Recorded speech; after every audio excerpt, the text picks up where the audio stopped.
Salut tout le monde, comme vous avez été nombreuses à aimer mon dernier tuto maquillage dans le métro, et bien je reste un peu sur la même lignée en vous faisant un maquillage genre comment j'adapte mon maquillage du jour qui est en gros le même que je me fais tous les jours et que j'ai fait dans ma vidéo de maquillage dans le métro. Comment je l'adapte à la fin de la journée pour me faire une tête un peu plus sympa si je veux sortir ou un truc comme ça. Et il y aura en bonus un petit peu de cheveux. Donc pendant ce petit maquillage, je vais aussi tester des trucs que je n'ai jamais testé avant. Et en particulier ce petit truc que je teste pour mon Corner B, qui est un roll-on qui est matifiant. Matifiant de visage, puisque c'est la fin de la journée et j'ai un petit peu... comment dire, voilà, le sébum est venu, même si je n'ai pas la peau très grasse. Ce serait un peu crade de se remaquiller directement là-dessus. Ça marche comme un papier matifiant, on va dire, ouais, c'est bien. Et donc maintenant que j'ai un peu enlevé mon excès de sébum, je vais refaire un petit peu ma base. Donc tout ce que j'ai fait dans le métro, c'est mettre du correcteur à certains endroits où j'en avais besoin, sur des rougeurs ou sous mes cernes, etc.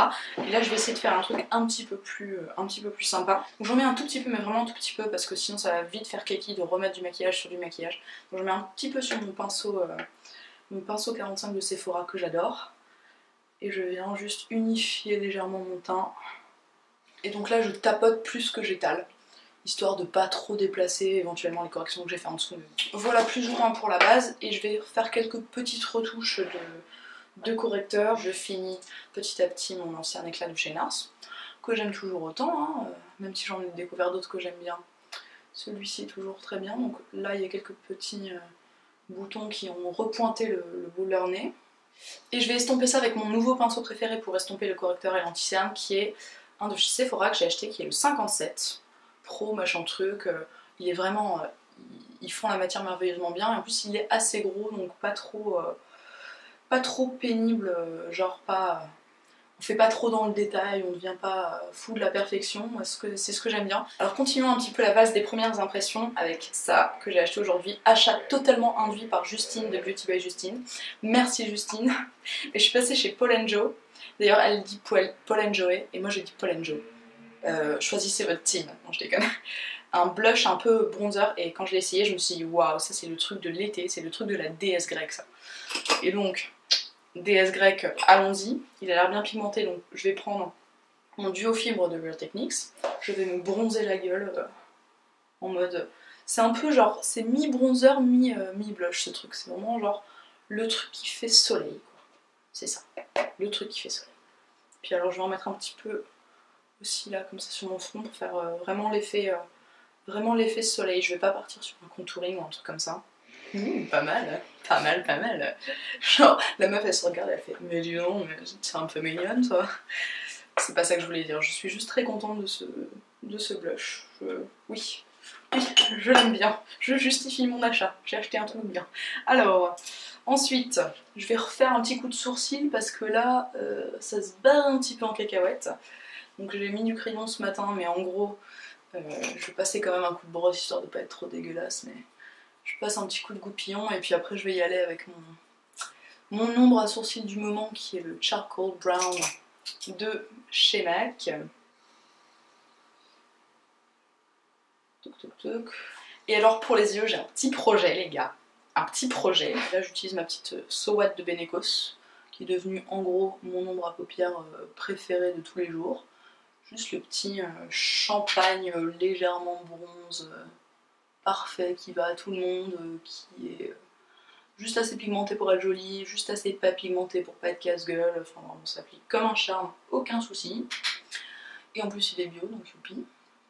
J'ai un plan sur la comète là pour les yeux mes amis, puisque, encore une fois, premières impressions, attention là je vais même sortir de la boîte sous vos yeux, encore chez Paul & Joe, je vous assure que c'est tout ce que j'ai acheté les gars. Je me suis contentée d'un blush et d'un liner. Mais alors ce liner, je l'ai vu, je me suis dit mais... Attends, tu déconnes ou quoi? C'est en fait... Oula, oh oui non mais alors je vais pas pouvoir vous le montrer s'il est fermé forcément. Ah, je vais pas l'ouvrir.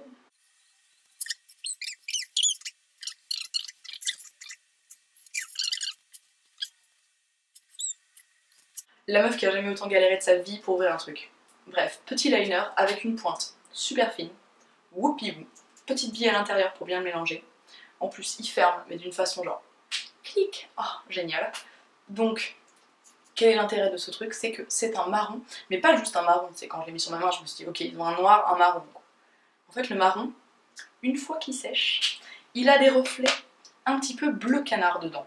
Et quand je l'ai vu, je me suis dit oh, ça plus ça, c'est-à-dire l'ombre Club de MAC, qui est ben, ça, c'est-à-dire un marron avec des reflets bleu canard dedans, selon la lumière, ça change. Je me suis dit ça, le long de la ligne des cils, avec un peu de ça smudgé par-dessus, je vais le tenter en direct live. Oui, alors d'accord, pour l'instant il n'est pas du tout pigmenté mon chéri. Qu'est-ce que c'est que cette sorcellerie? Bon, je vais le laisser debout comme ça dans mon pot. Et en attendant, je vais faire autre chose. C'est-à-dire mettre un peu de parfum. Philosikos. Je remettrai bien du déo, mais autant vous dire que c'est pas la peine grâce au soap, voilà, pas besoin. Ok, je suis pas hyper bien épilée, mais bon, c'est pas la peine de me sauter dessus dans la haine, les gens. Les gens normaux ne se rasent pas forcément tous les jours. Hein. Bref, du coup, en espérant que ce truc devienne beaucoup plus marron, je vais commencer à faire mes cheveux à la place. Je vais quand même rajouter un petit coup de shampoing sec, Lulu Organics. Alors celui-ci est sous forme de poudre, donc le mieux à faire pour pas en foutre partout, c'est en foutre dans ses mains. Hop, petite piscine. Ensuite, je le frotte entre mes mains en ne me mettant pas par-dessus mes fringues. Et je le frotte. Voilà, voilà, un petit peu plus de fraîcheur, un petit peu plus de volume. Et puis surtout, pendant ce temps-là, j'allume mon petit Intense Protect Babyliss qui va me permettre de faire des petites ondulations, redonner un côté un peu moins Marie-Clotilde. je vais finir par déposer cette expression, la Marie-Clotilde. Aux grandes dames de toutes les Marie-Clotilde parmi nous qui ont les cheveux complètement fous et qui se disent non, je ne me reconnais pas dans cette définition de la Marie-Clotilde. Pendant ce temps-là, ça va me permettre de faire mes petites taches de rousseur. Voilà, par exemple, j'ai décidé. Vous commencez à connaître le principe, je vais donc vous le passer parce que la plupart des gens ça les saoule. Si ça vous intéresse, j'ai fait un tuto spécial à ce sujet que je vous mettrai en barre d'infos. Voilà, je me suis tache de rousseurifiée et je vais maintenant faire mes cheveux. Et alors, au lieu de faire un truc complètement organisé comme j'avais prévu de vous faire, vu que j'ai sorti ma brosse, j'ai sorti ma petite pince et tout, je vais carrément faire ça à l'arrache, comme ça. Rien à foutre, moi, tu vois, genre rien à foutre. Et je vais juste faire des petites ondulations comme ça, un peu à l'arrache. Je vais essayer de faire quand même mieux que ça parce que là, faut pas déconner, on voit quand même rien du tout. Apparemment, j'arrive pas à faire mieux que ça. Je ne sais pas pourquoi. Hop. 1, 2, 3. Voilà. C'est mieux comme ça. Et donc là, j'alterne en fait des grosses mèches et des petites mèches parce que avec les petites mèches, je vais avoir des ondulations beaucoup plus marquées. Et avec les grosses mèches, forcément ça va moins marquer l'ondulation. Et du coup ça va faire un mélange un peu entre les deux. Hop, voilà. Alors eyeliner, allons-y, je prends un miroir que je mets bien en dessous. Et puis en essayant de dégager mes cheveux, je vais mettre un petit trait comme ça le long des cils. Waouh, il est super facile à appliquer. Mais vraiment quoi. Parce que moi je suis pas douée de l'eyeliner.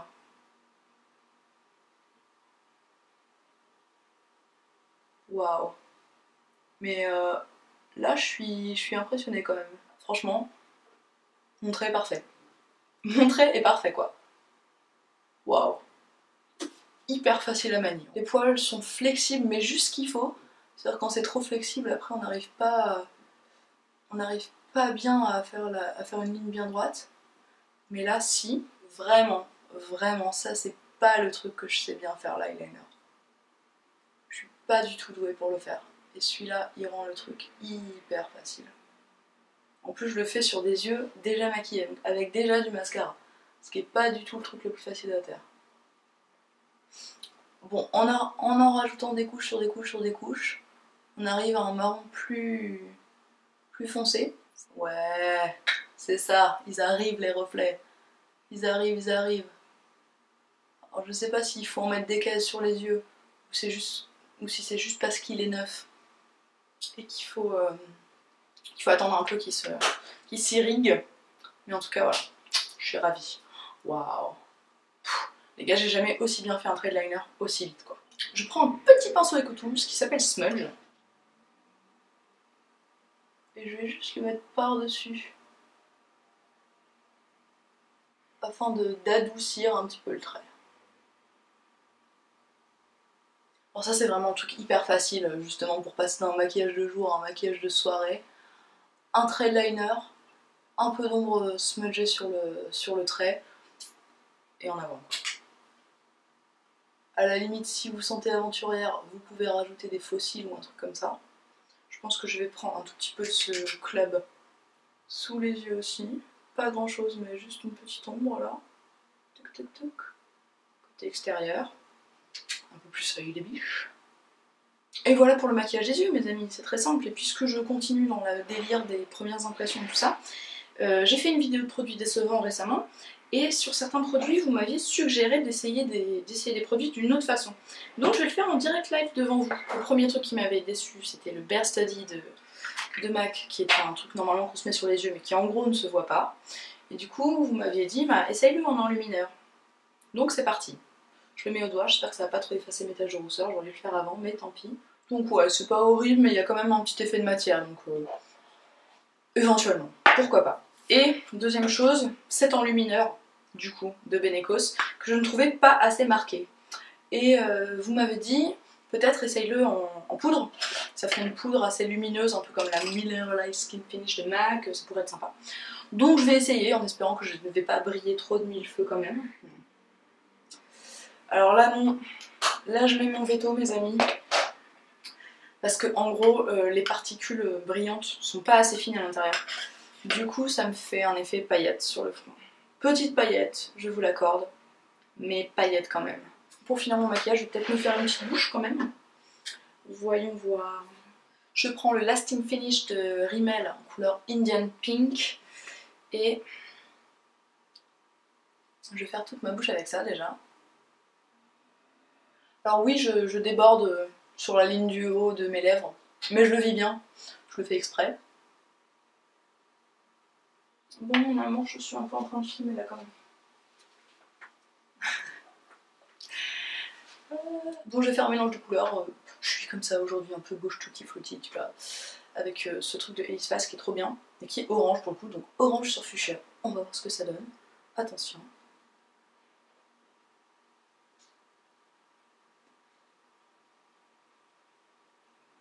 Je vais le concentrer sur le centre de ma bouche. Et je vais fondre un peu le tout avec mon coton-tige. Et alors en fait je suis complètement fan de cet effet bicolore, la meuf qui découvre des choses en même temps qu'elle fait une vidéo, mais c'est pas grave. Et du coup j'ai envie que les bords soient moins définis, pour que ça aille mieux avec le côté genre il y a plusieurs couleurs, coucher de soleil et tout, coucher de soleil sur ma bouche, non mais je pars dans un délire pas possible, heureusement que j'ai le temps. Et là en fait simplement j'adoucis les bords en passant un coton-tige pile sur le contour, du coup j'ai pas quelque chose de très bien défini. Voilà, du coup, je suis ultra fan de cette bouche bizarre, double couleur, double passion, bigou et tout. Je sais pas ce que je raconte. C'est tellement estival, j'aime beaucoup. Ça sera donc le point le plus important de mon maquillage. Et puis voilà, bah, je pense que je suis prête à sortir. Et vous n'imaginez même pas le temps que ça m'a pris de filmer cette vidéo. Mais tellement longtemps, je savais pas du tout ce que j'allais faire. C'est complètement le bordel. En tout cas, j'espère que cette vidéo vous a plu, qu'elle vous a donné des idées, tout ça. Sur ce, je vous souhaite une très bonne journée, une très bonne soirée et je vous dis à très bientôt. Salut!